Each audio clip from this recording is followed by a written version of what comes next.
We are in the middle of a revolution, a customer revolution, where consumers have the power, and this ongoing shift is making companies rethink how they do business entirely. It's making companies think about how they operate and adopting a different mindset. It's a revolution that's forcing organizations to adopt an outside-in mentality instead of an inside-out mentality when it comes to CRM. Hi, everybody. I'm Butch Stearns of the Pulse Network, and welcome live to Times Square and the CRM Evolution event. And welcome to this edition of the Customer Edge, brought to you and sponsored by SAP. The Customer Edge is a monthly live webcast that we do with the Pulse Network and SAP, sometimes in our studios in Canton, Massachusetts, and sometimes on location, but it's so much more. The Customer Edge is a 365-day, year-round community that you can be a part of at CustomerEdgeTv.com.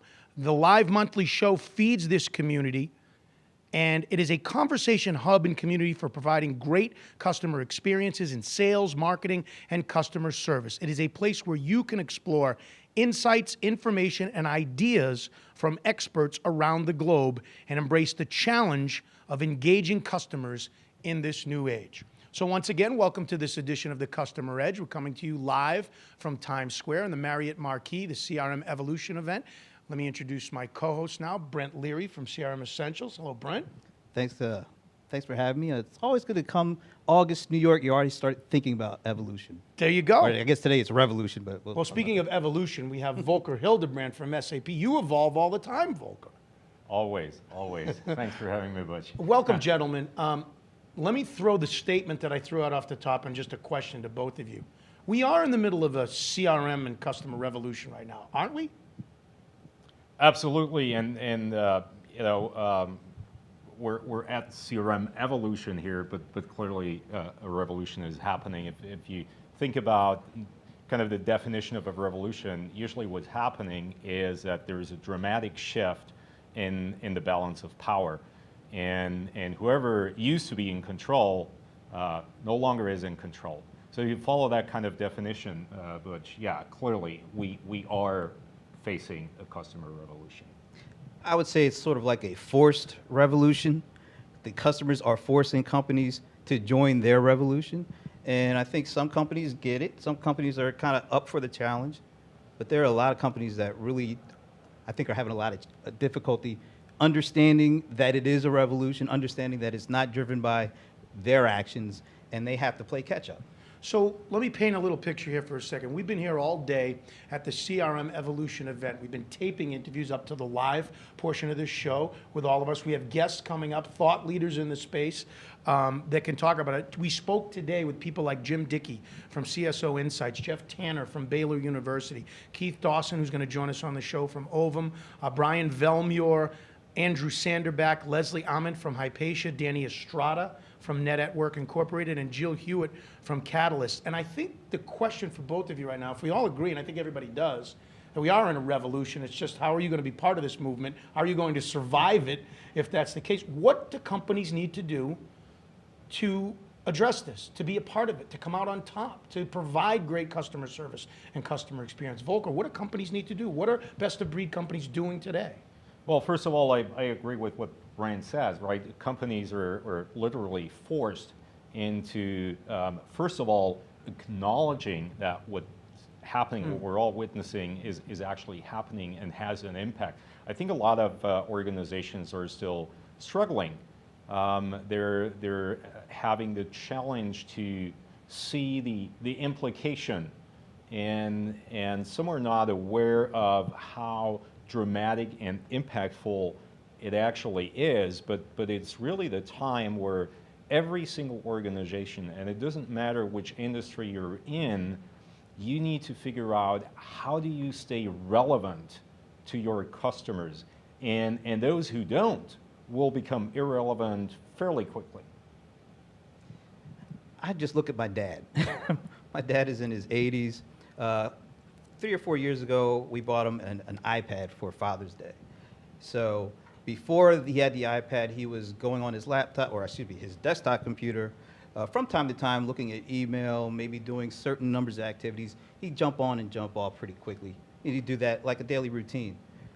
since he's gotten that iPad, he spends way more time involved with what's going on the iPad. He's doing not just emailing, he's doing his online banking, he's looking at videos, he's doing a whole bunch of different things. His behaviors have changed, his expectations have changed. He expects more, he wants to do more through that device.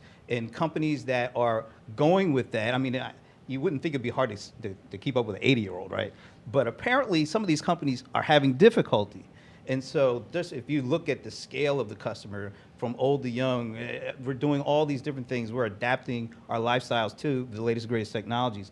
And I think it's really difficult for these companies to grasp that there's no controlling what customers do today. You really have to figure out how do you move with them and predict where they're going so that you can stay connected with them over time. Let's talk about, and we're going to have experts coming up momentarily, let's talk about CRM specifically, the tools, the technology, the thinking. What's changed with this revolution? What is evolving with all of it now? What are the biggest changes? I think a lot of the tools, many of the CRM tools traditionally were focused on your internal workforce. How can you enable a customer service agent? How can you enable and make more effective your salespeople?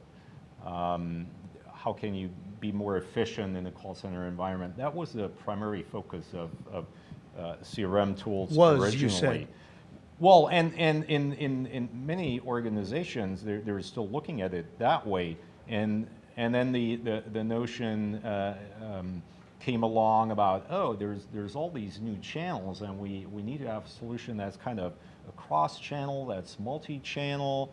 And we also need to get a single view of the customer across the channel. But even that, I think in today's situation is basically the wrong way to look at it. You need to really think about it from a customer perspective. They don't think in channels. It's different touch points. My teenage daughter, she's using her mobile phone for all kinds of things. Tweeting, buying, searching, comparing products, looking at reviews, checking prices, and maybe even tracking the shipment process, right? For her, this is one channel.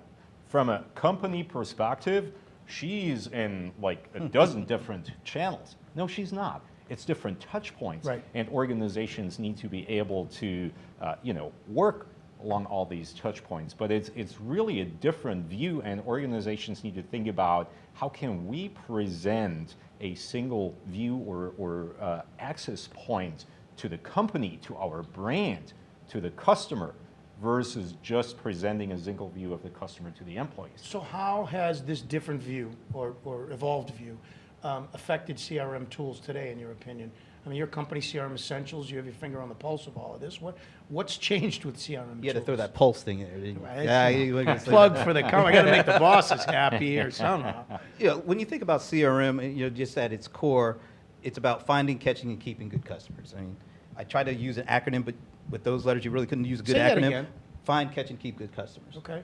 So traditionally, that meant you had to have some sort of centralized data store. You were really thinking about operations. You were thinking about managing data and managing forecasts, all things that are incredibly important, but they're not important to the customer.